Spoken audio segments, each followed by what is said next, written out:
Hello friends, welcome है आप सभी लोगों का एक बार फिर से सीटेट 2024 की एनवायरनमेंट के को न्यू क्लास में।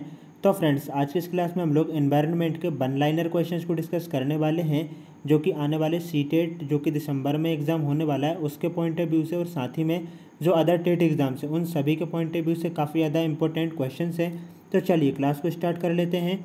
उससे पहले यदि आप लोगों ने जो प्रीवियस क्लासेस हैं उनको नहीं देखा है तो आपको डिस्क्रिप्शन में सभी सब्जेक्ट्स की क्लासेस की प्लेलिस्ट का लिंक आपको मिल जाएगा, और ऊपर आई बटन में भी लिंक मिल जाएगा, तो वहाँ से जाकर आप सभी लोग उन क्लासेस को भी देख लें। तो देखिएगा, देखेंगे फर्स्ट क्वेश्चन को। जल में जीवों को जीवित रहने के लिए बीओडी कितना होना चाहिए? बीओडी का फुल फॉर्म है बायोलॉजिकल ऑक्सीजन डिमांड। तो जल में जीवित रहने के लिए बीओडी जो है ना 4% होना चाहिए। राइट आंसर क्या हो जाएगा? ऑप्शन तो है नहीं, वन लाइनर क्वेश्चन है, तो 4% होना चाहिए। ध्वनि की तीव्रता कैसे मापी जाती है? तो जो ध्वनि की तीव्रता है वह डेसिबल में मापी जाती है। नेक्स्ट क्वेश्चन को देखेंगे। इटाई जो रोग है वह किसके कारण होता है? तो वह कैडमियम के कारण जो है ना वह इटाई रोग होता है। धान के खेतों में कौन सी गैस उत्सर्जित होती है? जो धान के खेत रहते हैं ना उनमें जो है ना वह मीथेन गैस उत्सर्जित होती है। जो धान के खेत हैं उनसे मीथेन गैस जो है ना वो उत्सर्जित होती है।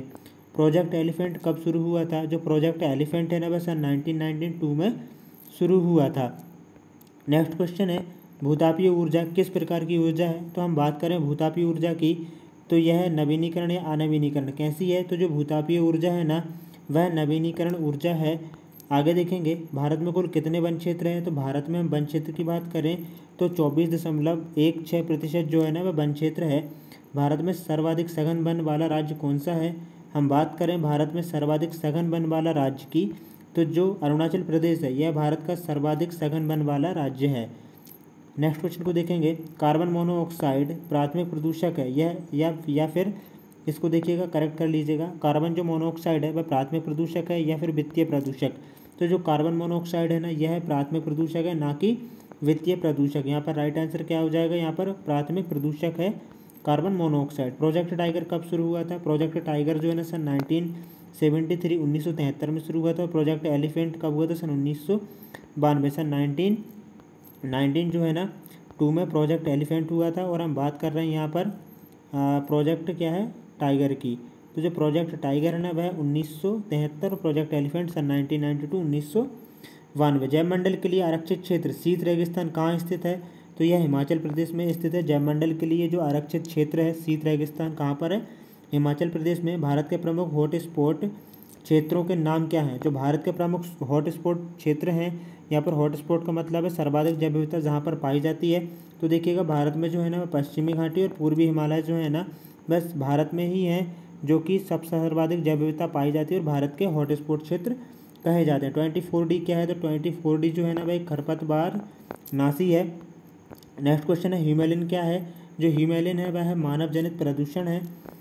स्पेस डिब्री आपसे क्या समझते हैं? ठीक ना, सॉरी माफ़ कीजिएगा, जो स्पेस डिब्री है इससे आप क्या समझते हैं? तो अंतरिक्ष में जो कूड़ा करकट वगैरह होता है ना वह स्पेस डिब्री की जो है ना वह कहा जा सकता है। हम लोग डिफाइन कर सकते हैं कि अंतरिक्ष में जो जो कचरा रहता है उसको हम लोग जो है ना स्पेस डिब्री भी कह सकते हैं। तो राइट आंसर क्या हो जाएगा? अंतरिक्ष में कूड़ा करकट जो है ना स्पेस डिब्री से यहाँ पर इसका आशा है। कृत्रिम वर्षा कराने में कौन से तत्व शामिल हैं? तो एजी, ठीक है ना। यहाँ पर जो कृत्रिम वर्षा है इसको जो है ना वह कराने में कौन से तत्व शामिल है? एजी, ठीक है ना। एजी जो है ना यह शामिल है। तो यहाँ पर देखिएगा, हम लोग बात कर रहे थे कृत्रिम वर्षा कराने में कौन सा तत्व शामिल है? तो AgL, ठीक है ना। सिल्वर जो आयोडाइड है ना यह है सिल्वर आयोडाइड, आप तो इसको याद रखिएगा, ठीक है ना। सिल्वर आयोडाइड, इसको आपको याद रखना है। सिल्वर आयोडाइड जो है ना यह कृत्रिम वर्षा कराने के लिए काफ़ी ज़्यादा ना फेमस है, सिल्वर आयोडाइड। आगे देखेंगे, अम्ल वर्षा कराने में कौन से तत्व शामिल हैं? तो हम बात करेंगे यहाँ पर NO2 और SO3 जो है ना वह कृत्रिम वर्षा कराने के लिए जिम्मेदार हैं। नाइट्रोजन ऑक्साइड और सल्फर डाई ऑक्साइड, यहाँ पर याद रखिएगा। अम्ल वर्षा किस प्रकार का प्रदूषण है? तो यह एक वायु प्रदूषण है अम्ल वर्षा। इकोसिस्टम तथा इकोलॉजी शब्द किसने दिया था? तो ओस्लो ने इकोसिस्टम तथा इकोलॉजी जो शब्द है ना यह दिया था। इसके बाद देखेंगे, ओजोन दिवस कब मनाया जाता है? तो 16 सितंबर को विश्व ओजोन दिवस मनाया जाता है। जैव विविधता दिवस 22 मई को मनाया जाता है।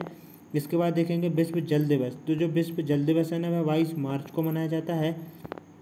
पर्यावरण दिवस कब मनाया जाता है? तो पर्यावरण दिवस की बात करें तो यह 5 जून को मनाया जाता है। इसके बाद देखिएगा, विश्व खाद्य दिवस जो है ना 16 अक्टूबर को मनाया जाता है। अंतिम क्वेश्चन देख रहे हैं, भारत सरकार ने किस जीव को राष्ट्रीय जलीय जीव घोषित किया था?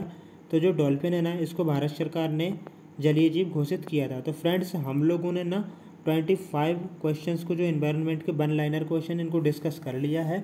ये जो है ना सभी टेट एग्जाम में काफ़ी ज़्यादा इंपॉर्टेंट है, तो इनको ना अच्छे से आप लोग नोट डाउन कर लेना और याद कर लेना।